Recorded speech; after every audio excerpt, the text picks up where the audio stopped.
அனைவருக்கும் வணக்கம். மற்றும் ஒரு மக்கள் சேவை நிகழ்ச்சியில் உங்களை சந்திக்கின்றோம். இந்த வார மக்கள் சேவை நிகழ்ச்சியிலும் ஒரு முக்கியமான கலந்துரையாடலுக்காக சந்திக்க வந்திருக்கின்றோம். இந்த ஜனவரி மாதம் 4ஆம் தேதி முதல் முக்கியமான பரீட்சை ஒன்று நடைபெற இருக்கின்றது. கல்வி பொதுத்தராதர உயர்தர பரீட்சை. மாணவர்களுக்கு மிக முக்கியமான பரீட்சை அப்படின்னு சொல்லலாம். அந்த பாடசாலை வாழ்க்கையை நிறைவு செய்துட்டு அடுத்த கட்டத்துக்கு போகிறதுக்கான ஒரு படி அந்த பரீட்சை அப்படின்னு சொல்லலாம். அதனால் மாணவர்கள் மிக கவனமாக இந்த பரீட்சையில் கலந்து கொள்ள வேண்டும். எல்லாம் படிச்சுட்டு இருப்பீங்க. அது சில நேரங்களில் தொலைக்காட்சிகள் பார்க்கல இல்லை சோஷியல் மீடியா பார்க்கல இந்த நிகழ்ச்சி உங்களுக்கு ஒரு தகவல் வழங்கும் நிகழ்ச்சியாக அமையும். அதுபோல் உயர்தர மாணவர்கள் இருக்கிற வீடுகளில் இருக்க பெற்றோர்களுக்கான ஒரு தகவல்களையும் இந்த நிகழ்ச்சியின் மூலமாக வழங்க இருக்கின்றோம்.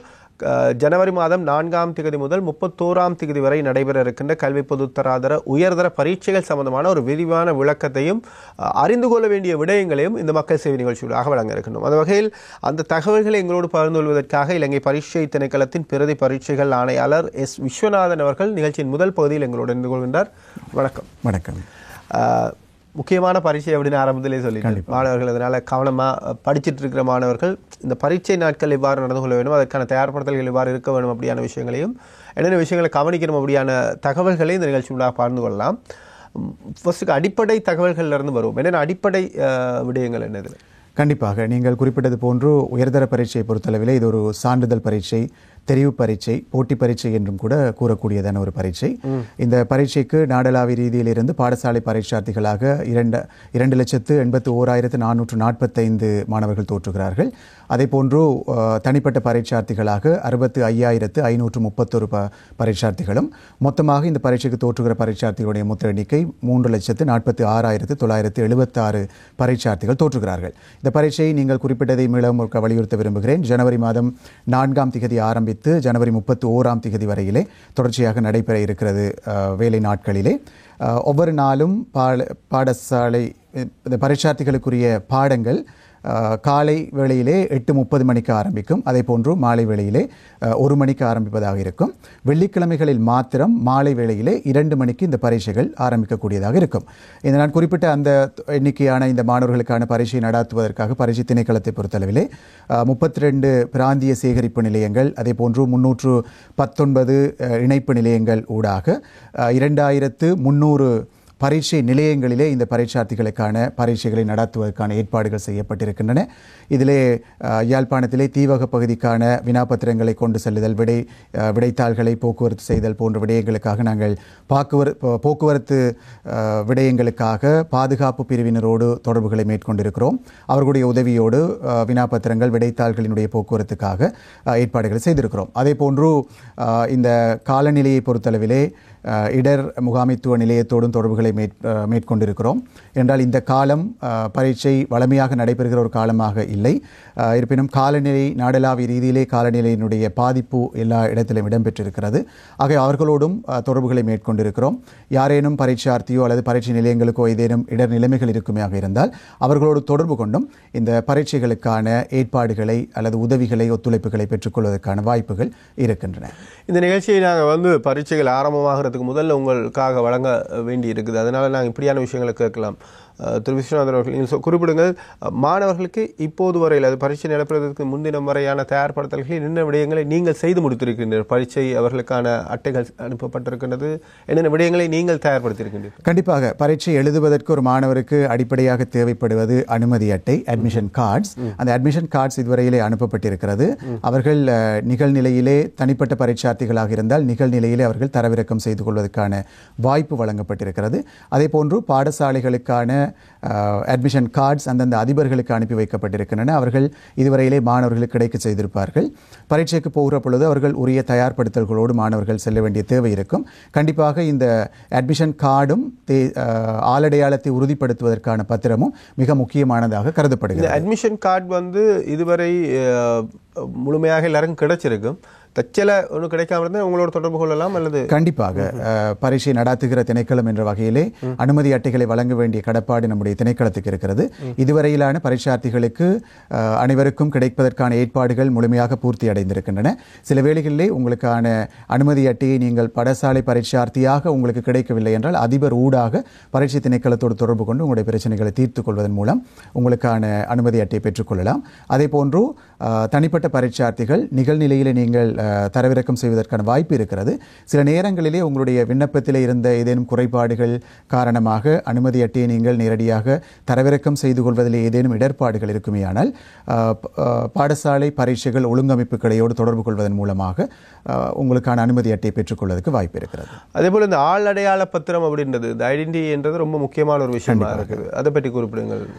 கண்டிப்பாக ஆளடையாள பத்திரங்களை பொறுத்தளவிலே பரீட்சை திணைக்களத்தால் நடாத்தப்படுகின்ற அனைத்து பரீட்சைகளுக்கும் அங்கீகரிக்கப்பட்ட ஆளடையாள பத்திரங்களாக 3 விடயங்களை நாம் கருதுகிறோம். ஒன்று தேசிய அடையாள அட்டை, அத்தோடு செல்லுபடியாகும் கடவுச்சீட்டு, செல்லுபடியாகும் சாரதி அனுமதி பத்திரம். இந்த 3 ஆவணங்கள் தான் பரீட்சைக்காக அங்கீகரிக்கப்பட்ட ஆளடையாள பத்திரங்களாக இருக்கின்றன. அண்மை காலத்திலே ஆட்பதிவு திணைக்களத்தினாலே ஒரு A4 ஷீட்டிலே தேசிய அடையாள அட்டையினுடைய தகவல்களை உள்ளடக்கிய ஒரு பத்திரம் வழங்கப்படுகிறது மாணவர்களுக்கு. விசேடமாக பரீட்சைக்கு தோற்றுகிற மாணவர்களுக்காக விசேட ஏற்பாடுகள் செய்திருக்கிறார்கள் ஆட்பதிவு திணைக்களம். அவர்கள் வழங்குகிற அந்த A4 அளவிலான கலர் படத்தோடு இருக்கும். அதனை நாம் ஏற்றுக்கொள்ளக்கூடிய ஒரு ஆளடையாள பத்திரமாக தேசிய அடையாள அட்டையாகவே நாம் அதை கருதலாம். இது தொடர்பிலே மாணவர்கள் கவனம் செலுத்த வேண்டிய ஒரு பகுதி இருக்கிறது. நீங்கள் சில மண்டபங்களிலே, பரீட்சை மண்டபங்களிலே உங்களுடைய இந்த ஒரிஜினல்ஸை மண்டபங்களில் இருக்கின்ற மேற்பார்வையாளர்களுக்கோ நோக்குநர்களுக்கோ நீங்கள் கையளிக்க வேண்டிய தேவையில்லை. சாதாரணமாக ஒரு தேசிய அடையாள அட்டையை நீங்கள் எவ்வாறு பயன்படுத்துவீர்களோ அதே போன்று தினசரி நீங்கள் பரீட்சைக்கு செல்லுகிற ஒவ்வொரு நாளும் அதை கொண்டு சென்று அவர்களுக்கு காட்டி மீளவும் நீங்கள் பெற்றுக்கொள்ளலாம். அதே போன்று மிக முக்கியமாக மாணவர்கள் கவனம் செலுத்த வேண்டிய ஒரு தேவை இருக்கிறது. இந்த ஆளடையாள பத்திரங்களிலே மாணவர்கள் தோன்றுகிற அதே விதத்திலேயே பரீட்சை எழுதுகிற முழு காலப்பகுதியும் பரீட்சை மண்டபத்திலே அவர்கள் இருக்க வேண்டும் என்பது ஒரு கட்டாயமானது. இது 2019ஆம் ஆண்டு ஆகஸ்ட் மாதம் 16ஆம் தேதிய வர்த்தமானி அறிவித்தலிலே பரீட்சை திணைக்களத்தினுடைய இந்த சட்டத்திட்டங்கள் தொடர்பாக நாங்கள் அறிவித்தல் வழங்கி இருக்கிறோம். விசேடமாக இந்த ஆளடையாளத்தோடு தொடர்புபட்ட விதத்திலே நான் குறிப்பிட்ட 2019ஆம் ஆண்டின் ஆகஸ்ட் 16ஆம் தேதிய வர்த்தமானியிலே 17(3) ஆவணத்தோடு 17(4) ஆகியவற்றிலே இந்த ஆளடையாளத்தை பரீட்சை மண்டபத்திலே எப்படி சரியாக உறுதிப்படுத்த வேண்டும் என்பது தொடர்பாக குறிப்பிடப்பட்டிருக்கிறது. அதிலே 17(3) ஆவணாவிலே பரீட்சைக்கு தோற்றுகிற பரீட்சார்த்திகள் யாவரும் அவர்களுடைய முகமும் காதுகள் இரண்டும் முழுமையாக தெரியும் விதத்திலே பரீட்சை நடைபெறுகிற முழு காலப்பகுதியிலும் பரீட்சை மண்டபத்திலே தோற்றுதல் வேண்டும் என்று குறிப்பிடப்பட்டிருக்கிறது. அதே போன்று ப்ளூடூத் போன்ற இலத்திரனியல் உபகரணங்களை அவர்கள் பயன்படுத்தவில்லை என்பதனை உறுதிப்படுத்தும் விதத்திலே அவர்களுடைய காதுகளும் முகமும் முழுமையாக தெரியும் விதமாக பரீட்சை மண்டபத்திலே அவர்கள் தோன்ற வேண்டிய கட்டாயம் இருக்கிறது. சில நேரங்களிலே இந்த ஆளடையாளத்தை சரியாக உறுதிப்படுத்தாத மாணவர்களுடைய பரீட்சை பெறுபேறுகள் விநியோகிக்கப்படுவதில்லை. அது இடைநிறுத்தி வைக்கப்படும். பிறகு அது உறுதிப்படுத்தப்பட்ட பின்னர் தான் அவர்களுக்கான பெறுபேறுகளை நாங்கள் வெளியிடுவோம். எனவே பெற்றோர்கள், சமூகத்தினர், பரீட்சைக்கு தோற்றுகிற மாணவர்கள், பாடசாலை சமூகம் உள்ளிட்ட எல்லோரும் மிக கூடிய கவனம் செலுத்த வேண்டும். இந்த ஆளடையாள பத்திரங்கள் நான் முதல் குறிப்பிட்ட தேசிய அடையாள அட்டை, செல்லுபடியாகும் கடவுச்சீட்டு அல்லது செல்லுபடியாகும் சாரதி அனுமதி பத்திரம், இந்த 3இல் ஏதேனும் ஒன்றை பரீட்சைக்கு தோற்றுகிற மாணவர்கள் பரீட்சை மண்டபத்தை கொண்டு வருவதற்கான ஏற்பாடுகளை செய்து கொள்ளுதல் வேண்டும். இல்லாத போது அவர்களுக்கான பரீட்சை எழுதுவதற்கு வேறும் ஏற்பாடுகளோடு அவர்களுக்கு வாய்ப்பு வழங்கப்பட்டாலும் கூட பெறுபேறுகளை அவர்கள் பெற்றுக்கொள்வதற்கு வாய்ப்பு இல்லை. சில நேரங்களிலே மாணவர்கள் நமக்கு அறிவிப்பார்கள், பரீட்சைக்கு வருகிற அந்த நாளிலே அல்லது பரீட்சை கிட்டிய முதல் நாள் அல்லது ஓரிரு நாட்களுக்கு முன்பதாக அவர்களுடைய ஆளடையாள பத்திரம் தொலைந்து விட்டதாக குறிப்பிடுவார்கள். அது தொடர்பாக என்ன மாதிரியான ஏற்பாடுகளை செய்வது என்பது தொடர்பாக மேற்பார்வையாளர்கள், பாடசாலை சமூகத்தினருக்கு நாம் வழங்கிய அறிவுறுத்தல்களின் பொழுது அவர்களுக்கு நாம் குறிப்பிட்டிருக்கின்றோம். அந்த விதத்திலே உரிய ஏற்பாடுகளோடு பரீட்சை மண்டபத்துக்கு பரீட்சார்த்திகள் தோற்றுதல் சிக்கல் இல்லாமல் பரீட்சை எழுதுவதற்கு உங்களுக்கு வாய்ப்பாக இருக்கும். அதுபோல் இந்த நீங்கள் சொல்லியிருந்தீங்க அந்த அவர் அதே மாதிரி அந்த ஆள் அடையாளத்தில் இருக்கிற மாதிரி இருக்கணும். இப்போ ஏர் கட், அப்படி இல்லாட்டி தலைமுடி, சிகை அலங்காரம், மற்ற முக விஷயங்கள் எல்லாம் அதே மாதிரி அவர்கள் இருக்கணும். அந்த நேரங்கள் எதுவும் மாற்றங்கள் செய்யக்கூடாது. கண்டிப்பாக இதிலே நாம் குறிப்பிடுவது என்னவென்றால், ஒன்று முகத்தை பார்த்து உரியவர் தான் பரீட்சைக்கு தோற்றுகிறார் என்பதை நாம் உறுதிப்படுத்திக் கொள்ள வேண்டியிருக்கும். அத்தோடு அண்மை காலமாக அண்மைய தொழில்நுட்ப முன்னேற்றம் காரணமாக பல்வேறு இலத்திரனியல் சாதனங்கள் இருக்கின்றன. இந்த சாதனங்கள் பரீட்சை முறைகேடுகளில் இந்த மாணவர்கள் ஈடுபடுவதற்கு வாய்ப்பாக அமைந்துவிடும். விசேடமாக இந்த காதுகளிலே பொருத்திக் கொள்ளக்கூடியதான இலத்திரனியல் உபகரணங்கள் இருப்பதனாலே இருப்பதனாலே ஒரு பரீட்சார்த்தி எதுவிதமான இலத்திரனியல் உபகரணத்தையும் தன்னுடைய காதிலே பொருத்தி கொண்டு இல்லை என்பதை பரீட்சை எழுதுகிற முழு காலப்பகுதியிலும் அந்த பரீட்சை நோக்குநர்கள், மேற்பார்வையாளர்கள், வேறும் மேற்பார்வை பணிக்காக வருகிறவர்கள் எல்லாம் உறுதிப்படுத்திக் கொள்ள வேண்டிய தேவை இருப்பதனாலே நீங்கள் குறிப்பிட்டது போன்று இந்த காதுகள் முழுமையாக திறந்திருத்தல் வேண்டும், முகமும் முழுமையாக திறந்த நிலையிலே இருத்தல் வேண்டும். அதுபோல் இந்த பரீட்சையில் தடை செய்யப்பட்ட சில இலத்திரனியல் உபகரணங்கள் இருக்கிறது, அவை பற்றி குறிப்பிடுங்கள். தொழில்நுட்பம் அதிகரிச்சிருக்கபடியா நிறைய விஷயங்கள்ல கவனமா இருக்கணும். கண்டிப்பாக. இப்போ இது மிக வலியுறுத்தி கூறப்படுகிறதான ஒரு விடயம். அந்த இலத்திரனியல் உபகரணங்களை பொறுத்தளவிலே பரீட்சை மண்டபத்துக்குள்ளே கொண்டு வருதல், தம்வசம் வைத்திருத்தல், பயன்படுத்தல், இவை மூன்றும் 5 வருடங்கள் பரீட்சை தடை விதிக்கப்படுவதற்குரிய குற்றங்களாக கருதப்படும். இது மாணவர்கள் கூடிய கவனம் செலுத்த வேண்டிய ஒரு விடயம். சில நேரங்களிலே இந்த பரீட்சைக்கு வருகிற மாணவர்கள் ஏதேனும் காரணத்தினாலே பிந்தி வருகிற மாணவர்கள் தான் மாணவர்களிலே கூடுதலானவர்கள் தாம் சில நேரங்களிலே படித்துக் கொண்டிருந்த நோட்டாக இருக்கலாம், அல்லது அவர்கள் இப்பொழுதெல்லாம் கையடக்க தொலைபேசிகளுடைய முக்கியத்துவம் அதிகரித்து விட்டதனாலே மாணவர்கள் படிப்பதற்கும் இந்த செல்லிட தொலைபேசிகளை பயன்படுத்துகிறார்கள். அப்போ அதில் சில நேரங்களில் இந்த நோட்ஸை அவர்கள் வாசித்துக் கொண்டிருந்திருக்கலாம், அல்லது இறுதியாக படித்த அந்த குறிப்புகளை பார்த்து கொண்டிருந்திருக்கலாம். இவ்வாறான மாணவர்கள் கூட பரீட்சை மண்டபத்துக்கு பிந்தி வருகிற பொழுது இவர்களுடைய நோக்கம் நாம் பிந்தி வந்து விட்டோம், உடனடியாக பரீட்சை மண்டபத்துக்கு செல்ல வேண்டும் என்பதுதான் அவர்களுடைய நோக்கமாக இருக்கும்.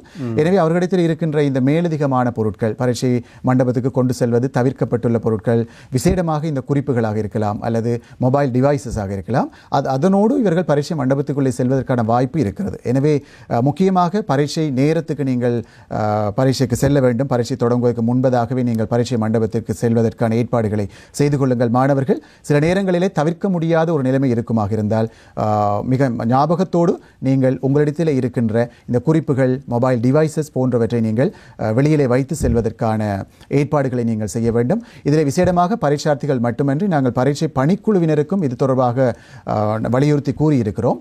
இதிலே பரீட்சை பணியில் ஈடுபடுகிற மேற்பார்வையாளர், உதவி மேற்பார்வையாளர் தவிர வேறு யாரும், அங்கே இருக்கின்ற பணிக்குழுவினரில் இருக்கின்ற நோக்குநர்களாக இருக்கலாம், மண்டப ஊழியராக இருக்கலாம், இவர்கள் யாரும் பரீட்சை நடைபெறுகிற காலப்பகுதியிலே செல்லிட தொலைபேசிகளை பயன்படுத்துவதற்கு இவர்களுக்கு அனுமதி இல்லை. தம்வசம் வைத்திருப்பதற்கு கூட அனுமதி இல்லை. ஏனென்றால் சில நேரங்களிலே அவர்கள் ஆஃப் மூடிலே வைத்திருப்பதாக சொல்வார்கள். இருந்தாலும் கூட அது சில நேரங்களில் இடையிலே ஒரு எடுத்து பார்க்க சொல்லும். எனவே நாங்கள் அவர்களை கண்டிப்பாக சொல்லியிருக்கிறோம், பரீட்சை நடைபெறுகிற காலப்பகுதியிலே மேற்பார்வையாளர், உதவி மேற்பார்வையாளரை தவிர வேறு பரீட்சை மண்டபத்தில் இருக்கிற வேறு எவரிடத்திலும் இந்த எலக்ட்ரானிக் டிவைசஸ் இருக்கக்கூடாது என்பது தொடர்பிலே கூடிய கரிசனை செலுத்த வேண்டும் அனைவரும்.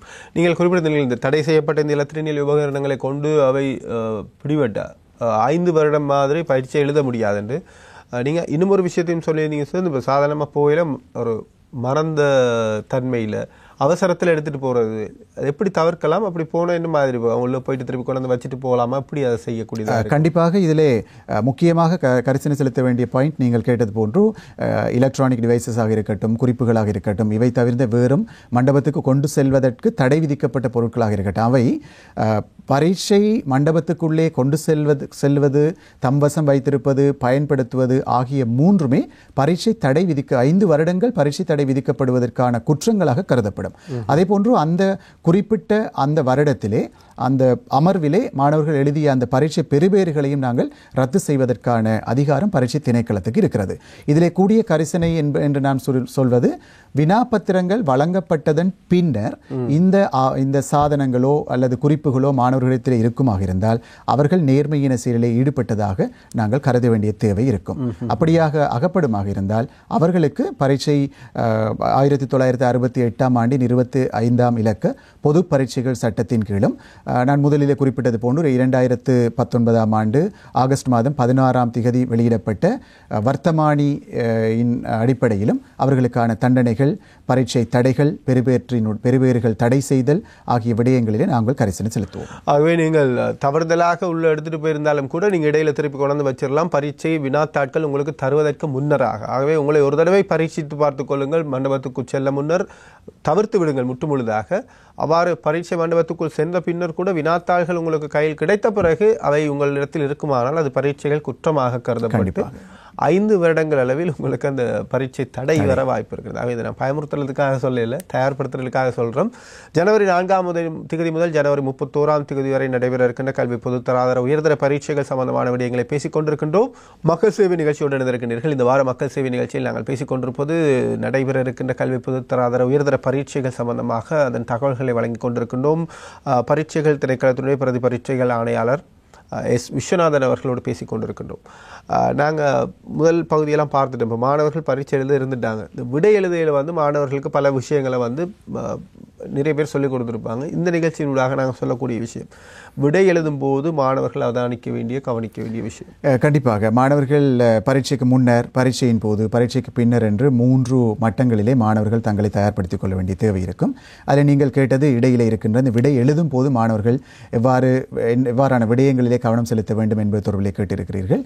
இதிலே உயர்தர பரீட்சையை பொறுத்தளவிலே முதலாவது வினாப்பத்திரம் 2 மணித்தியாலங்களை கொண்டதாக இருக்கும். அதே போன்று பெரும்பாலான 2வது வினாப்பத்திரம் 3 மணித்தியாலங்களை கொண்டதாக இருக்கும். பரீட்சை திணைக்களம் அண்மை காலத்திலிருந்து 3 மணித்தியாலங்களை கொண்ட வினாப்பத்திரங்களுக்கு 10 நிமிட மேலதிக வாசிப்பு நேரத்தை வழங்கிக் கொண்டிருக்கிறது. இதில் உண்மையாக உயர்தர பரீட்சை நாம் ஆரம்பத்திலேயே குறிப்பிட்டது போன்று மாணவர்களுடைய வாழ்க்கையை தீர்மானிப்பதான மிக முக்கியத்துவம் வாய்ந்த ஒரு பரீட்சை. இந்த பரீட்சைகளை மாணவர்கள் பெற்றுக்கொள்கின்ற ஒரு புள்ளியும் கூட அவருடைய வாழ்க்கையை தீர்மானிப்பதாக இருக்கும். அவ்வாறு முக்கியத்துவம் வாய்ந்த ஒரு பரீட்சைக்கு தோற்றுகிற அந்த மாணவர்கள் விடை எழுதுகிற பொழுது தம்மை விடை எழுதுவதற்காக தயார்படுத்திக் கொள்வதற்காக இந்த 10 நிமிட நேரம் பரீட்சை திணைக்களத்தினாலே வழங்கப்பட்டிருக்கிறது. உண்மையிலேயே மாணவர்கள் 3 மணித்தியால நேரம் விடை எழுதுவதற்கு அவர்களுக்கு வழங்கப்பட்டிருந்தாலும் கூட அந்த விடை எழுதுவதற்கான தயார்படுத்தல்களை வினாப்பத்திரத்தில் இருக்கின்ற வினாக்கள் அனைத்தையும் வாசித்து தாம் மிக சிறப்பாக விடை எழுதக்கூடிய வினாக்கள் எவை, அவற்றுக்கு எவ்வாறான விடைகளை ஒழுங்கமைத்துக் கொள்வது என்பது போன்ற திட்டங்களை வகுத்துக் கொள்வதற்காக இந்த 10 நிமிட நேரம் வழங்கப்பட்டிருக்கிறது.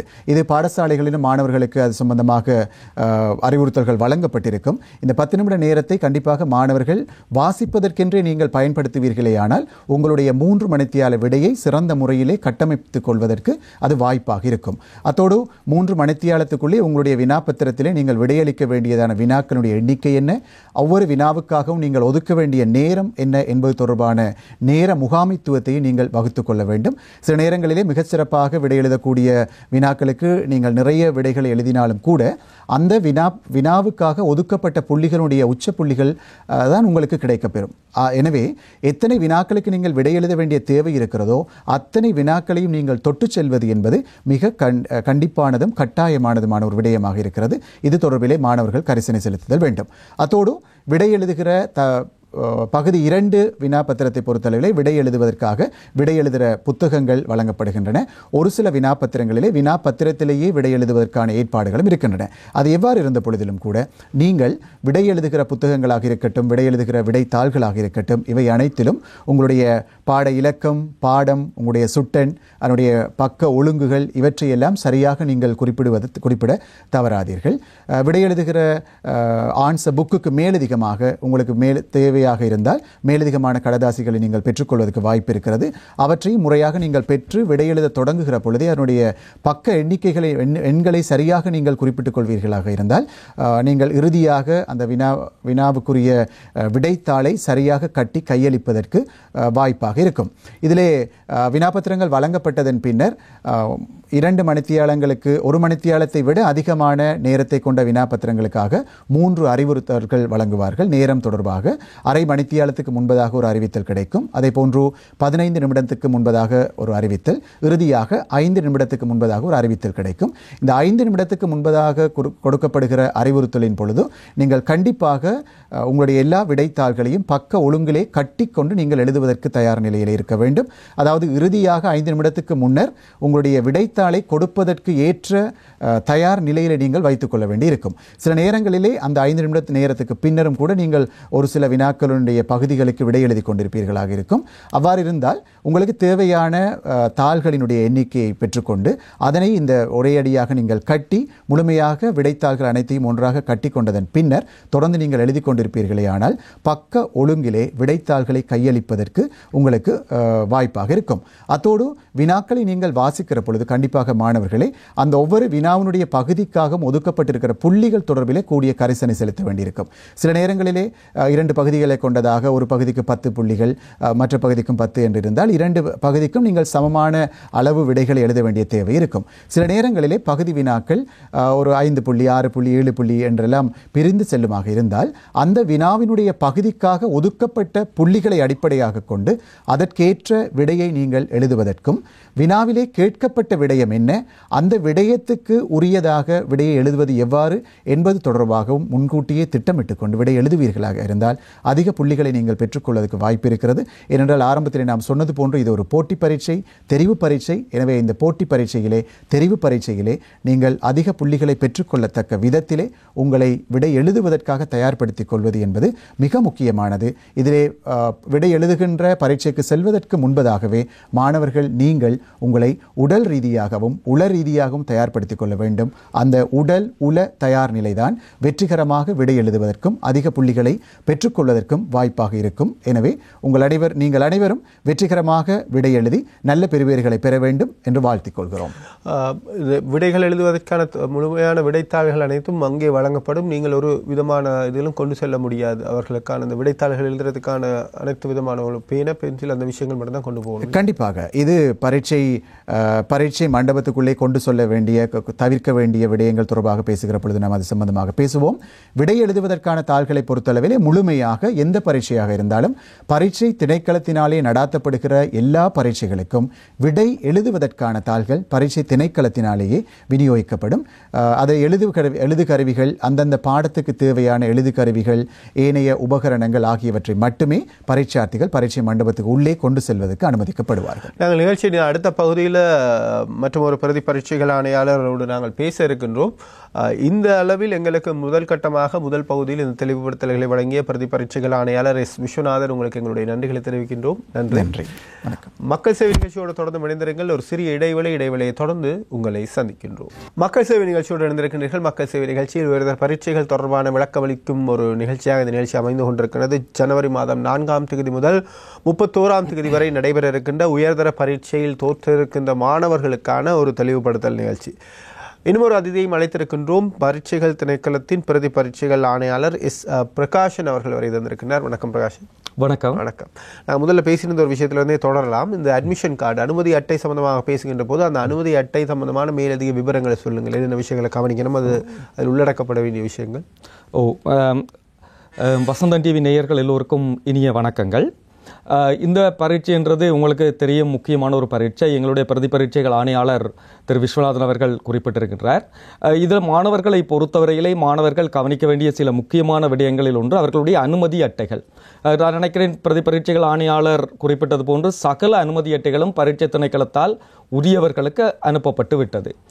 அனுமதி அட்டைகள் பெற முடியாதவர்களுக்கு நாங்கள் இன்று வரையும் அதற்கான சலுகைகளை வழங்கி இருக்கின்றோம். சில அனுமதி அட்டைகளை ஒன்லைன் மூலமே பெற்றுக்கொள்ள முடியும். பாடசாலை பரீட்சார்த்திகள் பாடசாலை அதிபரின் ஒன்லைன் மூலம் அவர் பெற்று அதை எடுத்துக்கொள்ள முடியும். தனிப்பட்ட பரீட்சார்த்திகள் அவர்களுக்கான ஒன்லைன் இருக்குது. அவர்களுடைய மொபைல் ஃபோனை அக்சஸ் பண்ணுறது மூலம் அவர்களுக்கான OTP நம்பர் ஒன்று நாங்கள் அனுப்புவோம். அதன் மூலம் அவர்கள் பெற்றுக்கொள்ள முடியும். நான் நினைக்கிறேன் பெரும்பாலான பரீட்சார்த்திகள் இது தொடர்பான சகல அனுமதி அட்டைகளையும் பெற்றிருப்பார்கள் என்றது எங்களுடைய 100% நம்பிக்கை.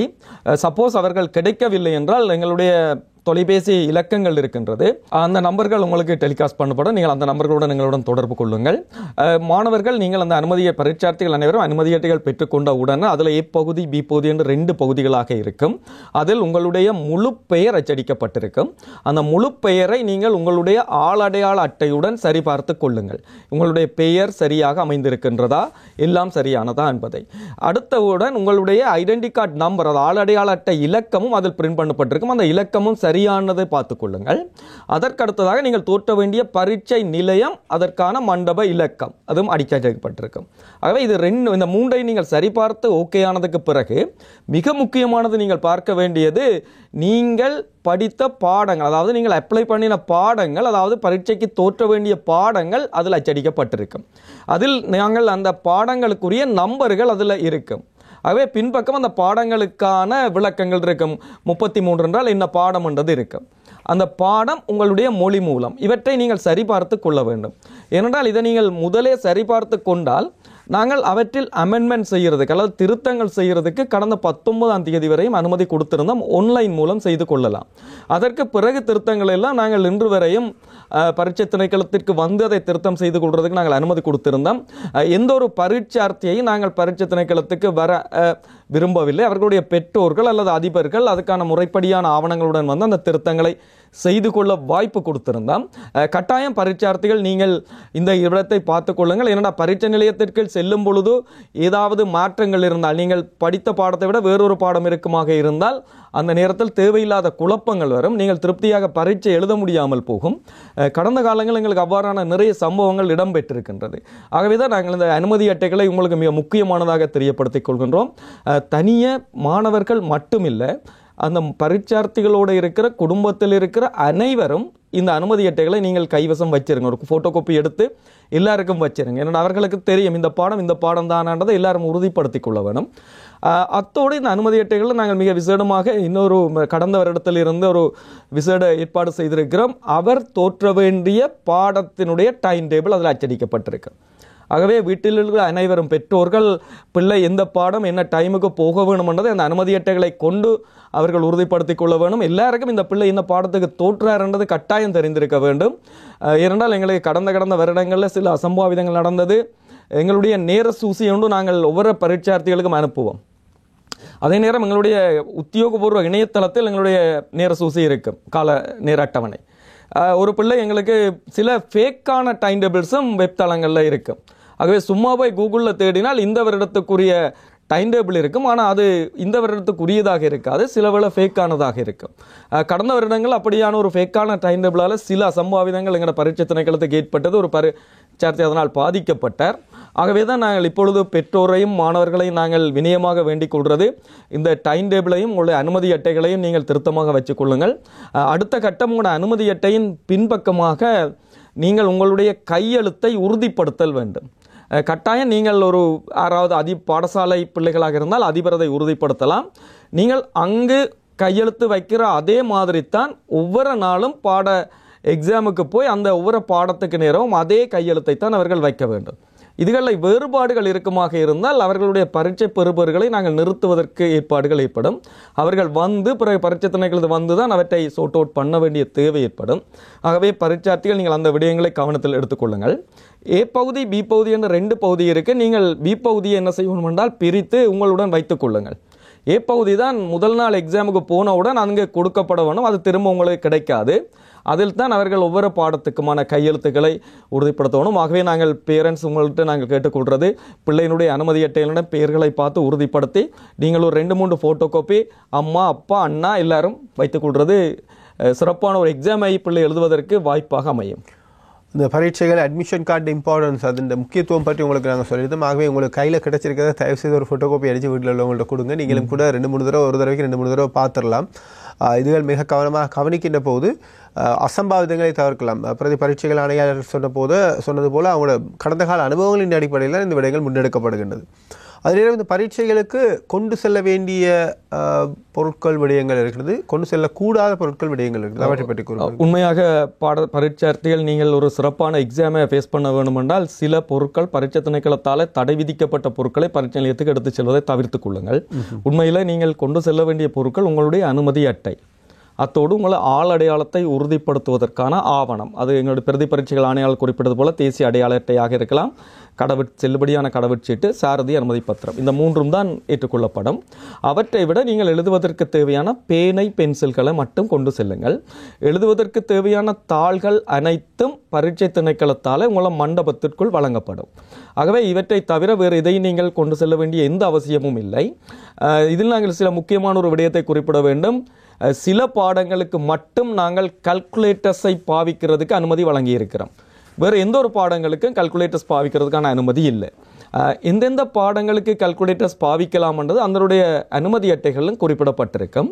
நான் இப்போவும் அதை சொல்லலாம். கணக்கீடு 33 சப்ஜெக்ட் நம்பர் கொண்ட கணக்கீட்டு பாடம், அதே போல் 65 பொறியியல் தொழில்நுட்ப பாடம், 66 உயிர் முறைமைகள் தொழில்நுட்பம், 67 தொழில்நுட்பவியலுக்கான விஞ்ஞானம், இந்த 4 பாடங்களுக்கும் தான் கல்குலேட்டர்ஸ் பயன்படுத்தலாம். இதிலும் பரீட்சார்த்திகள் நீங்கள் கொண்டு செல்லக்கூடிய கல்குலேட்டர் நிரட்படுத்தப்படாத கல்குலேட்டர்ஸ்க்காக இருக்கணும். அதாவது நான் ப்ரோக்ராமபிள் கல்குலேட்டர்ஸ். நீங்கள் ப்ரோக்ராமபிள் கல்குலேட்டர்ஸை கொண்டு போனால் அவை அங்கே பறிமுதல் செய்யப்படும். ஆகவே நீங்கள் உங்களோட பரீட்சையை எழுத முடியாமல் போகும். ஆகவே இதில் மிக கவனமாக இருங்கள். அதே போல் தொலைபேசிகள், ஸ்மார்ட் வாட்ச், அதாவது எலக்ட்ரானிக் டிவைசஸை கொண்டு போகாதீங்க. தண்ணி போத்தல் நீங்கள் கொண்டு போகிறதுக்கான ஏற்பாடு இருக்கும். எங்களுக்கு கடந்த காலம் சில கசப்பான அனுபவங்கள் இருக்குது தண்ணி போத்தல்களால். ஆகவே தண்ணி போத்தல்களை அந்த லேபிள்கள் உரித்து ஒரு பிளாங்கான தண்ணி போத்தல்களாக கொண்டு செல்வது நல்லது. இதை விட உங்களுக்கு தேவையான உணவுகளை நீங்கள் கொண்டு செல்லலாம். ஆனால் கொண்டு செல்லும் பொழுது நீங்கள் வெளியில் வைப்பதற்கான இடம் உங்களுக்கு ஒதுக்கப்பட்டிருக்கும். அல்லது பரீட்சை நிலையத்திற்குள்ளே போகாமல் வெளியில் அதுகளை வைத்துக் கொள்ளலாம். குறிப்புகள், புத்தகங்கள் அனைத்தையும் நீங்கள் வெளியில் வச்சுட்டு போக வேணும். ஒரு முறை பரீட்சை நிலையத்துக்கு போகிறதுக்கு முதல் நீங்களே உங்களை பொடி செக்அப் பண்ணிக்கொள்ளுங்க. இது இந்த விதமான நேர்மையினமான செயல்களுக்கு நீங்கள் தெரிஞ்சோ தெரியாமலோ அவற்றை வைத்திருந்தால் அது தண்டனைக்குரிய குற்றமாக கருதப்படும். இந்த விடயங்களை நீங்கள் கவனத்தில் எடுத்து பரீட்சைகளுக்கு செல்லுகின்ற போது அந்த பரீட்சை எழுதுறது உங்களுக்கு ஸ்மூத்தாக இருக்கும். ஏன்னா அந்த இடத்துல போய் நீங்கள் டென்ஷனாக இருக்க தேவையில்லை. மிக முக்கியமான பரீட்சை அப்படின்னா நீங்கள் பரீட்சையில் கவனம் செலுத்தலாம். கொண்டு செல்ல வேண்டிய பொருட்கள், கொண்டு செல்லக்கூடாத பொருட்களை பற்றி குறிப்பிட்டிருந்தோம். இந்த கொண்டு செல்லப்படக்கூடாத பொருட்கள் நீங்கள் கொண்டு போய் அதில் நீங்கள் பிடிவட்டிங்களாக இருந்தால் 5 வருடத்துக்கு உங்களுக்கு பரீட்சைகள் தடை விதிக்கப்படும். அந்த அபாயத்தையும் சொல்லிடுறோம். அதனால் இந்த சொல்லப்படுகின்ற விஷயங்களை கொஞ்சம் கவனமாக கேட்டு நீங்கள் பயன்பெற்றுக் கொள்ளுங்க அப்படின்னு ஒரு வேண்டுகோளை விடுக்கின்றோம். மக்கள் சேவை நிகழ்ச்சியோடு நடந்திருக்கின்றீர்கள். மக்கள் சேவை நிகழ்ச்சியில் அடுத்த ஒரு சிறிய இடைவேளை எடுத்துக்கொள்வோம். இடைவேளை தொடர்ந்து உங்களை சந்திக்கின்றோம். மக்கள் சேவை நிகழ்ச்சியோடு நடந்திருக்கின்றீர்கள். மக்கள் சேவை நிகழ்ச்சியில் ஜனவரி 4ஆம் தேதி முதல் ஜனவரி 31ஆம் தேதி வரை நடைபெற இருக்கின்ற கல்வி பொதுத்தராதர உயர்தர பரீட்சைகள் பற்றி பேசிக் கொண்டிருக்கின்றோம். உயர்தர பரீட்சைக்கு தோற்றுகின்ற மாணவர்கள், அதுபோல் அந்த மாணவர்கள் இருக்கின்ற வீடுகள், குடும்பத்தவர், சகோதரர்கள், நட்பு வட்டம் ஆகியன கூட இந்த விடயத்தை கவனத்தில் எடுக்கலாம். காரணம், அவங்க படிச்சுட்டு இருப்பாங்க, ரொம்ப டென்ஷனாக இருக்கும் சில நேரத்தில் அவங்க நிகழ்ச்சிகளை பார்க்க சந்தர்ப்பம் இல்லை. அதை பார்க்குறவர்கள் இதில் உள்ள விஷயங்கள் அவங்க செய்திருக்காங்களா அப்படின்னு ஒரு தடவை செக் பண்ணி பார்த்துக்கோங்க. அதுக்கான விஷயமா அடுத்த விஷயங்களை நாங்கள் பேசிக்கலாம். இந்த பரீட்சைக்கு முன்னர் தயார்படுத்த வேண்டிய விடயங்கள், மாணவர்களை பார்ப்போம், பெற்றோர்களை தனியாக பார்க்கலாம். மாணவர்கள் இந்த பரீட்சைக்கு முன் தயார்படுத்த வேண்டிய விஷயங்கள் என்னென்னவாக இருக்கிறது? கட்டாயம் இது ஒரு நான் உண்மையில் இது 2023ஆம் ஆண்டு நடத்த வேண்டிய பரீட்சை. நாங்கள் 2024 ஆரம்பத்திலே நடத்துகின்றோம். மிகுந்த சவால்களுக்கு மத்தியில் இந்த பரீட்சை நடைபெறுகின்றது.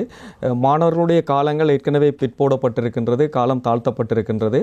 ஆகவே மாணவர்கள் இந்த பரீட்சையை மிக சிறப்பாக ஃபேஸ் பண்ண வேணும், அதை எதிர்நோக்க வேணும் என்றதை பரீட்சை திணைக்களத்தினுடைய ஆவல். மாணவர்கள் இந்த பரீட்சைக்கு தோற்றுவதற்கு அவர்களுடைய முன்னாயத்தங்கள் மிக சிறப்பாக இருக்கணும்.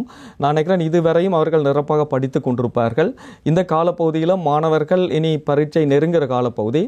இந்த நேரங்களில் கண்முழித்து இரவு வரையும் படிக்கிற பழக்கத்தை மாணவர்கள் கொஞ்சம் குறைத்து கொள்ளணும். பெற்றார்கள் அதை பார்த்து கொள்ளுங்கள். ஏனென்றால் சில பரீட்சை எங்களுக்கு கிடைத்த அனுபவம், சில பரீட்சார்த்திகள் இரவு முழுவதும் படித்துவிட்டு பரீட்சை எழுத வேண்டிய நேரத்தில் வந்து சோர்ந்து தூங்கி கொண்டிருக்கின்றார்கள். அதனால் அவர்களுடைய முழுமையான வினைத்திறன் இல்லாமல் போய்விடும். ஆகவே மாணவர்கள் உங்களுக்கான ஸ்டடி டேபிள் ஒன்று நீங்கள் வச்சிருப்பீங்க. அதுக்கான ஒவ்வொரு பாடத்துக்குமான ஒரு டைம் டேபிள் ஒன்று நீங்கள் படிப்பதற்காக போட்டிருப்பீங்க.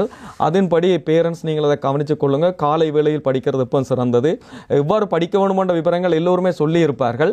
ஆனால் பரீட்சை திணைக்களத்தினுடைய எதிர்பார்ப்பு, பரீட்சை திணைக்களத்தின் அனுபவங்களில் நாங்கள் சொல்ல வேண்டிய விடயங்கள், மாணவர்கள் பரீட்சைக்கு முதல் நாள் இறுக்கமாக படிக்கிறத நிறுத்திக் கொள்வது நல்லது. அவர்களை கொஞ்சம் ரிலாக்ஸாக விடுறது நல்லது. பேரண்ட்ஸ் நீங்கள் அவர்களை புஷ் பண்ண வேண்டாம். நீ கட்டாயம் ஏடென்று ஒரு அழுத்தத்தை நீங்கள் கொடுக்கறது மூலம் பிள்ளைக்கு வினாத்தாளை பார்த்தவுடன் தெரிஞ்ச கேள்வி எல்லாமே ஒரு பதட்டத்தில் தெரியாமல் போகிறது. பிள்ளை அந்த ஹாப்பியான மூட்டில் போய் எக்ஸாம் எழுதுறதுக்கு நீங்கள் ஏற்பாடுகள் செய்ய வேணும். பிள்ளைகளை நீங்கள் அந்த மூட்டை நீங்கள் கிரியேட் பண்ணிக்கொள்ளுங்க. முதல் நாள் எந்த விதமான வெளியில் அலைந்து திரிவதை எல்லாம் நிறுத்திக் கொள்ளுங்கள். ஏனென்றால் இப்பொழுது டெங்கு பரவுறதுக்கான நிறைய வாய்ப்புகள், காய்ச்சல்கள் வந்து கொண்டிருக்குது. உங்கள் உடல் ஆரோக்கியத்தை நீங்கள் நல்லா பார்த்துக்கொள்ளுங்க. பேரண்ட்ஸ் நீங்கள் இதுகளை ஒருக்கா கவனத்தில் எடுத்துக்கொள்ளுங்க. உணவு கட்டாயம் கொடுத்து அனுப்புங்கள். சில பிள்ளைகள் காலையில் சாப்பிடாமல் வந்து பரீட்சைக்கு தோற்றுறதால அவர்கள் அந்த எஃபிஷியன்சியாக செய்ய முடியாமல் போகுது. ஏனென்றால் உங்களுக்கு தெரியும், பரீட்சை எழுதும்போது நிறைய பிள்ளை சிந்திக்க வெளிக்கிடும் போது மூளைக்கு ரத்தம் நிறைய போகும். சாப்பிடாமல் வரும்போது பிள்ளையால் அந்த ஃபுல் பவரை கொடுக்க முடியாத சிக்கல்கள் பரீட்சை நிலையங்களில் நிறைய ஏற்படுகிறது. அதனால் காலங்கள் வீணாக இழக்கப்படுகிறது பரீட்சை நிலையத்தில். ஆகவே மாணவர்கள் முன் ஆயத்தமாக உங்களுடைய பரீட்சை நிலையங்களை நீங்கள் இனங்கண்டு கொள்ளுங்கள். எங்கே உங்களோட பரீட்சை நிலையம் இருக்குது, அதற்கு போவதற்கான பாதை எவ்வாறு என்பதை நீங்கள் இனங்கண்டு கொள்ள வேணும். சில பரீட்சை நிலையங்கள் தனிப்பட்ட பரீட்சார்த்திக்கான பரீட்சை நிலையங்கள் அவர்களுடைய ஸ்கூலாக இருக்காது. பாடசாலை பரீட்சார்த்திகளுக்கும் பெரும்பாலும் அவர்களுடைய ஸ்கூல் பெரும்பாலும் கிடைக்கும். சில வேளைகளில் அவர்கள் வேறு ஒரு ஸ்கூலில் போய் எக்ஸாம் எழுத வேண்டிய தேவை இருக்கும். அதுக்கான போக்குவரத்துக்கான டைமை நீங்கள் கல்குலேட் பண்ணிக்கொள்ளுங்க. கட்டாயம் பரீட்சை எல்லா பரீட்சைகளும் 8:30 காலை வேளையில் ஆரம்பிக்கும். ஆகவே பரீட்சார்த்திகள் கட்டாயம் நீங்கள் 7:30 அந்த பரீட்சை நிலையத்துக்கு அடைவது உங்களுக்கு மிக வாய்ப்பானதாக இருக்கும். 8 மணிக்கு முதல் நீங்கள் பரீட்சை நிலையத்தில் இருப்பது இன்னும் சிறப்பானது. அதற்கு பிறகு நாங்கள் போகிறதை நாங்கள் தவிர்த்து கொள்ள வேணும். நாங்கள் இந்த முறை மேற்பார்வையாளருக்கு சில அறிவுறுத்தலை கொடுத்திருக்கின்றோம். பரீட்சை தொடங்கி அரை மணித்தியாலங்களுக்கு பின்வர்ற எந்த ஒரு பரீட்சார்த்திக்கும் வினாத்தாள்களை பரீட்சை திணைக்களத்தின் அனுமதி இல்லாமல் வழங்க வேண்டாம் என்றது. ஆகவே நீங்கள் பரீட்சார்த்திகள் நீங்கள் ஏதாவது ஒரு காலதாமதம் ஏற்பட வாய்ப்புகள் இருக்கும். மழை பெய்யலாம், வெள்ளங்கள் ஏற்படலாம், போக்குவரத்தில் நெரிசல்கள் ஏற்படலாம். ஆகவே நீங்கள் வேலைக்கு போய் அதில் பரீட்சை நிலையத்தில் இருப்பது நல்லது. பேரண்ட்ஸ் நீங்கள் இந்த ஒரு 30 நாள் தான் இந்த பரீட்சை. ஆகவே ஒரு பிள்ளைக்கு கிட்டத்தட்ட 3 பாடங்கள் எடுத்தாலும் வினாப்பகுதி 1 வினாப்பகுதி 2 வெவ்வேறு நாட்களில் நடைபெறும். பெரும்பாலும் கிட்டத்தட்ட 8 நாட்கள். அதோடு ஒரு 10 நாட்கள் நீங்கள் இந்த பிள்ளைகளை நீங்களே கூட்டிக் கொண்டு வர்றது மிக பொருத்தமானது என்று நாங்கள் நினைத்துக் கொள்கின்றோம். மாணவர்களுக்கான காலை வேளையில் ஒரு இலகுவான உணவை கொடுத்து அனுப்புங்கள். கடுமையான உணவுகளை கொடுக்க வேண்டாம். ஏனென்றால் சில பிள்ளைகள் சாப்பிடாமல் வந்து தூங்குறது ஒரு பகுதி போக நிறைய சாப்பிட்டு வந்து பிள்ளைகளால் எழுத முடியாமல் தூங்கி கொண்டிருக்க சம்பவங்களும் எங்களுக்கு இடங்கணப்பட்டிருக்கிறது. ஆகவே லைட்டான உணவுகளை கொடுத்து அனுப்புங்கள். ஆரோக்கியத்தை நீங்கள் பார்த்துக் கொள்ளுங்கள். படிக்கிறதை நீங்கள் இனி பெறும் காலங்களில் மீட்டு பார்க்குற விடயங்களை பார்த்துக் கொள்ளுங்கள். சில வேளைகளில் எங்கள் இணையதளங்களோ வேறு ஃபேஸ்புக்களோ நீங்கள் பார்க்குற இடங்களில் யாராவது சொல்லலாம், இதுதான் கடந்த கால வினாக்கள், இதுதான் வரப்போகுது, அப்படி இப்படின்னு உங்களை குழப்பக்கூடிய வாய்ப்புகள் இருக்கும். அதுகளில் நீங்கள் கவனம் சிதற விடாமல் உங்களுக்கான அந்த பாடம் சிலபஸ் முழுவதையும் நீங்கள் கவர் பண்ணி அதுக்கான முழுமையான ஆயத்தத்தோடு மாணவர்கள் நீங்கள் பரீட்சைக்கு போக வேண்டும் என்றது எங்களுடைய எதிர்பார்ப்பு. அதுபோல் இந்த பரீட்சை நடைபெற்று கொண்டிருக்கின்ற போது, அப்படி இல்லாட்டி பரீட்சைக்கு பின்னரான காலப்பகுதியை பற்றி பேசுவோம். பரீட்சை நடைபெற்று கொண்டிருக்கின்ற போது அந்த காலப்பகுதியில் மாணவர்கள் எவ்வாறு நடந்து கொள்ள வேண்டும், குடும்பத்தவர்கள் மாணவர்களுக்கு எவ்வாறு உதவியாக இருக்க வேண்டும், பெற்றோர்கள் இவங்கெல்லாம் வந்து ஒரு அந்த காலப்பகுதின்றது இப்போ ஜனவரி 4 31 வரைக்கும் ஒரு 22 வேலை நாட்கள் இருக்கு. ஆனால் இதில் உண்மையில ஒரு குடும்பத்தில் ஒரு மாணவர் தோற்றுகிறார் என்றால் அவருக்கு இந்த 22 நாட்களும் தேவைப்படாது. ஏனென்றால் அவர்கள் இளவலை பொறுத்தவரையில 3 பாடங்கள்லாம் எடுக்க போயினோம். அவற்றோட சேர்ந்து பொது ஆங்கிலம், பொது உளச்சார்பு வரும். இந்த 3 பாடங்களும் நாங்கள் வினாப்பத்திரம் 1 வினாப்பத்திரம் 2 இருக்கும். பெரும்பாலும் இளவலை பொறுத்தவரையில வினாப்பத்திரம் 1 ஒரு நாள் நடக்கும், வினாப்பத்திரம் 2 இன்னொரு நாள் தான் நடக்கும். அப்படித்தான் எங்களோட டைம் டேபிள் சிஸ்டம் நாங்கள் செய்திருக்கிறோம். பெரும்பாலான பாடங்களுக்கு பிள்ளைகள் படிப்பதற்கான கால இடைவெளியும் நாங்கள் கொடுத்திருக்கிறோம். அந்த எங்களுடைய நேர அட்டவணையை பார்த்தாலே தெரியும். ஆகவே ஒரு 6 நாட்கள் பாடத்துக்காகவும் இந்த 2 நாட்கள் பொது ஆங்கிலம் பொது உளச்சார்புக்காகவும் பேரண்ட்ஸ் நீங்கள் பிள்ளைகளை கூட்டிக் கொண்டு போகிற இதில் எடுத்துக்கொள்ளுங்க. ஏனென்றால் இந்த காலப்பகுதியில் நிறைய பிரச்சனைகளோடு பிள்ளைகள் இருக்கிறோம். நீங்களும் நிறைய பிரச்சனைகளோடு இருப்பீங்கள். ஆகவே இந்த காலத்தை பிள்ளைகளுக்காக நீங்கள் ஒதுக்கிக் கொள்ளுங்க. ஏன்னா இப்போ 2.5 வருடம் பிள்ளைகள் படித்த பிள்ளைகள் இதில் தான் அவர்களுடைய தலையெழுத்து தீர்மானிக்கப்பட போகிறது. ஆகவே அவர்களை நல்ல மூட்டில் நல்ல ஒரு உள ஆரோக்கியத்துடன் அவர்கள் எழுத வேண்டும். வீட்டில் இருக்கும் அனைவருமே இதுக்கான ஒத்துழைப்புகளை வழங்குங்கள். சில வேளைகளில் பிள்ளை ரூம்ல படிச்சுட்டு இருக்கும், வீட்டுக்கு வெளியில டிவி போய் கொண்டிருந்தால் பிள்ளையால என்னதான் ரூமுக்குள்ள சத்தம் கேட்காம இருந்தாலும் பிள்ளையால இது படிக்க முடியாம இருக்கும். இவர் முதல் சொன்னது போலவே இந்த ப்ரோக்ராமை பார்க்கறது கூட பிள்ளைகளுக்கு வாய்ப்புகள் கிடைக்காது. ஆகவே நீங்கள் பார்க்கிறவர்கள் இந்த அறிவுறுத்தல்களை கட்டாயம் அவர்கள் வழங்கிக் கொள்ளுங்கள். பேரண்ட்ஸ் நீங்கள் இதுக்காக டைமை ஒதுக்கி கொள்ளுங்க. அவர்களை கட்டாயம் நீண்ட நேரம் முழிக்க வைக்கிறத வேண்டாம். உரிய காலத்தில் அவர்களை தட்டி எழுப்புங்கள். படிக்கிற நேரம் ஒரு டீயோ காஃபியோ போட்டு கொடுங்கள். அவர்களை என்கரேஜ் பண்ணுங்கள். ஒவ்வொரு எக்ஸாம் சம்பந்தமாக அவர்களை என்கரேஜ் பண்ணுங்கள். படிப்பு எக்ஸாமுக்கு முடிந்ததுக்கு பிறகு மிக முக்கியமான விடயம் பேரண்ட்ஸும் பிள்ளைகளும் பார்த்துக்கொள்ளுங்க. இந்த பரீட்சை முடிவடைந்ததற்கு பிறகும் அந்த வினாத்தாள் சம்பந்தமான எந்த டிஸ்கஷனையும் யாருடனும் வைத்துக் கொள்ளாதீர்கள். நாங்கள் சில வேளை பெரும்பாலான பரீட்சார்த்திகள் செய்கிறது நீங்கள் போட்ட விட சரியா நான் போட்ட விட சரியான்னு டிஸ்கஸ் பண்ணுவார்கள். ஆகவே தயவு செய்து பரீட்சார்த்திகள் நீங்கள் யாருடனும் டிஸ்கஸ் பண்ண வேண்டியாம். அடுத்த பரீட்சைக்கு நீங்கள் ஆயத்தப்படுத்துகிற வேலைகளில் கவனம் செலுத்துங்கள். சில வேளைகளில் நீங்கள் இதை டிஸ்கஸ் பண்ணும்போது உங்களுடைய விடைகள் பிழையாக அவர் குறிப்பிடுறதை நம்பி நீங்கள் டிமோட்டிவ் பண்ணக்கூடிய வாய்ப்புகள் இருக்கும். பேரண்ட்ஸ் நீங்கள் பிள்ளைகளிடம் முடிந்த பரீட்சை பற்றி எந்த ஒரு விளக்கத்தையும் கேட்க வேண்டாம்.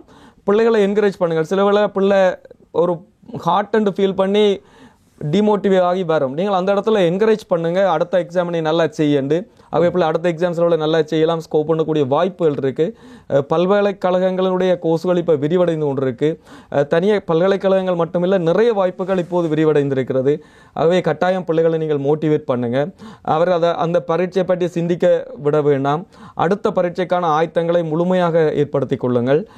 வீட்டில் இருக்கிற ஃபங்க்ஷன்கள் அல்லது வேறு எங்கேயாவது போகிறதுகளை முடிந்தளவில் தவிர்த்து கொள்ளுங்கள். எந்தவித அசம்பாவிதங்கள் ஏற்பட்டாலும் பிள்ளை பரீட்சை எழுதுவதற்கு நீங்கள் முழுமையான ஒத்துழைப்பை நீங்கள் வழங்குங்கள். இது பரீட்சை நடைபெற்றுக் கொண்டிருக்கின்ற காலப்பகுதியில் நீங்கள் முதல்ல குறிப்பிட்ட இந்த பரீட்சை முடிந்த பிறகு அதை பற்றி பேச வேண்டாம்னு சொல்லி, அதே மாதிரி முழுமையாக இந்த பரீட்சைகள் நிறைவடைந்த பின்னர் மாணவர்களும் பெற்றோர்களும் செய்யக்கூடிய வேலைகள் என்ன? இந்த A-level எக்ஸாம் முடிஞ்ச பிறகு ஒரு பெரிய ஒரு ஓட்டத்திலேருந்து கொஞ்சம் ஒரு சின்ன ரிலாக்ஸுக்கு வர்ற அந்த காலப்பகுதி, அந்த நேரத்தில் கவனிக்க வேண்டிய விஷயங்கள் என்ன? உண்மையில் நீங்கள் இதில் கவனிக்க வேண்டிய விடயங்கள், நாங்கள் இந்த பரீட்சை ஒவ்வொரு பாடங்கள் இடம்பெறும் போது பரீட்சைகள் பேரண்ட்ஸ் எப்படி நடக்க வேணும்னு நாங்கள் சொல்கிறோம்.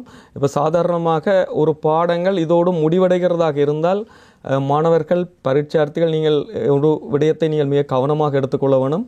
எங்களுக்கு கடந்த காலங்களில் கிடைக்கிற அனுபவங்கள், பரீட்சை முடிவடைகிற அன்று மாணவர்கள் பாடசாலை உடைமைகளை சேதப்படுத்துகிற ஒரு சம்பவங்கள் இடம்பெற்று கொண்டே இருக்கிறது. ஆகவே அன்புமிக்க மாணவர்களே, பரீட்சார்த்திகளை நீங்கள் பாடசாலை உங்களோட பரீட்சை முற்றுமுழுதாக முடிவடைந்த பிறகு பாடசாலை கலாச்சாரத்துக்கும் பாடசாலைக்கும் நீங்கள் கௌரவம் அளித்து அதனுடைய உடைமைகளுக்கோ இதுக்கோ சேதம் விளைவிக்காமல் செல்வது நாங்கள் வினயமாக வேண்டிக்கொள்கிறோம். ஏனென்றால் அடுத்த தலைமுறைக்கு அந்த சொத்துக்கள்லாம் இருக்கின்றது.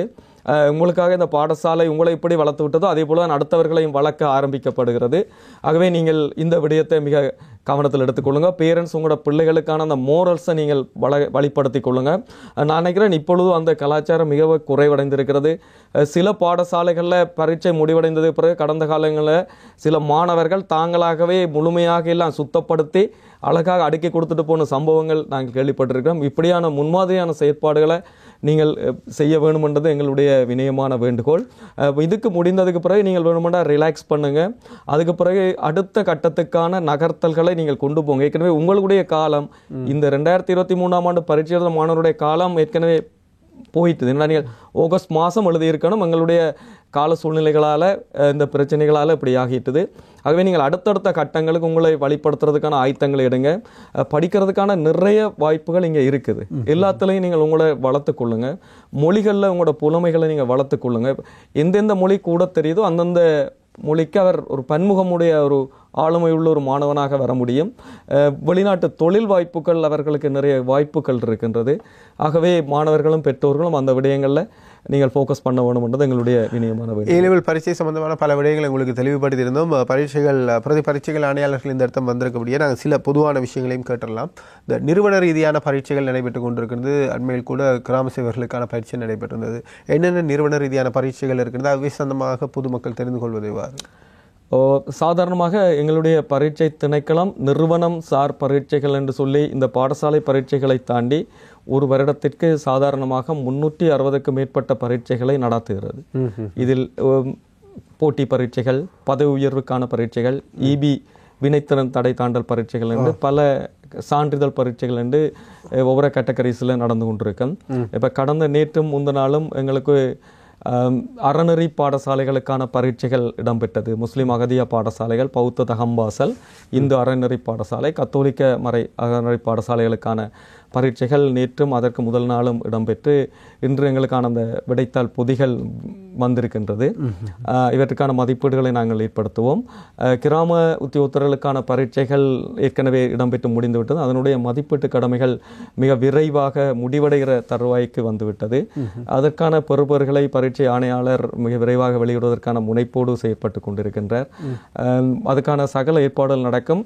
இனிவரும் காலங்களில் என்னென்ன பரீட்சைகள் நடத்த இருக்கிறோம் என்றதை எங்களுக்கு என்னென்னால் ஒரு இதில் குறிப்பிட முடியாத ஒரு கட்டம் இருக்கும். கட்டாயம் பரீட்சை திணைக்களம் அதனுடைய உத்தியோகபூர்வ இணையதளம் எல்லாருக்கும் தெரிஞ்சிருக்கும், www.doneets.lk.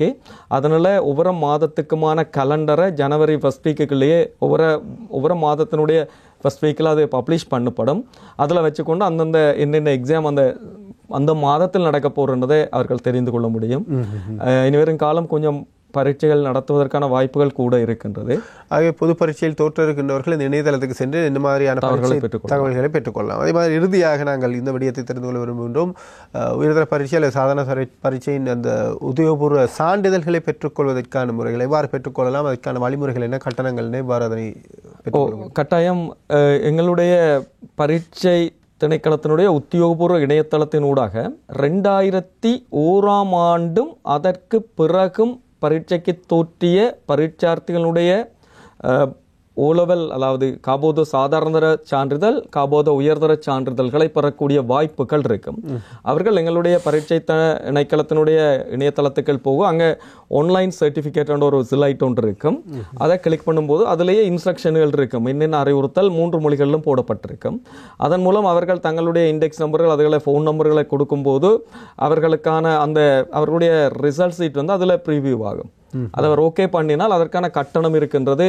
ஒரு கொப்பிக்கு 600 ரூபாய் நாங்கள் செலுத்த வேண்டியிருக்கும்.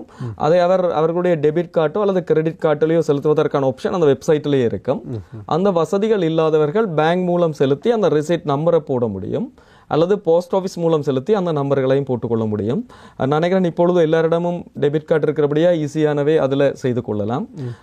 ஒரு முதலாவது சான்றிதழுக்கு 600 ரூபாவும் ஏனைய சான்றிதழ்களுக்கு 200 ரூபா, கொப்பிக்கு 200 ரூபாவும் எடுத்துக்கொள்ளக்கூடியதாக இருக்கும். அதை நீங்கள் அப்ளை பண்ணி அடுத்தடுத்த நிமிடங்கள்ல இருந்து உங்களுக்கான ஃபீட்பேக், அதாவது உங்களோட நீங்கள் கொடுத்த ஃபோன் நம்பருக்கு மெசேஜ் வந்து கொண்டே இருக்கும். இது பிரிண்ட் பண்ணப்படுது, இப்போ டிஸ்பேச் பண்ணப்படுது, போஸ்ட் பண்ணப்படுது, அந்த விவரங்கள் வந்து கொண்டு இருக்கும். அதில் உங்களுக்கு ஒரு ரெஃபரன்ஸ் நம்பர் நாங்கள் கொடுத்துருப்போம். வித்தின் நான் நினைக்கிறேன் ஒரு 3 டேஸுக்குள்ளே நீங்கள் அந்த சர்டிஃபிகேட்டை எடுக்கக்கூடியதாக இருக்கும். அது ஸ்பீட் போஸ்ட்டில் வரும். எங்களுடைய தபால் திணைக்கள அதிபருடன் கலந்து பரீட்சை திணைக்களத்தினுடைய ஆணையாளரும் இணைந்து இந்த ஏற்பாடுகளை நான் நினைக்கிறேன் ஒரு 2-3 வருடங்களுக்கு முதல்ல இருந்து ஏற்பாடு செய்யப்பட்டிருக்கு. நிகழ்ச்சியை நிறைவு செய்ய போகிறோம். இந்த நேரத்தில் இந்த ஓவரால் ப்ராசஸ் ஒரு மிக நீண்ட நேர விஷயங்கள். ஆகஸ்ட் மாதம் நடக்க வேண்டிய பரீட்சை இப்போது நடக்கப் போகின்றது. இந்த ஏற்பாடுகள், இதனோடு இணைந்து பயணித்த பணிக்குழு சம்பந்தமாகவும் இந்த ஏற்பாடுகள் சம்பந்தமாகவும் இறுதியாக சொல்ல விரும்புகின்ற விஷயம்.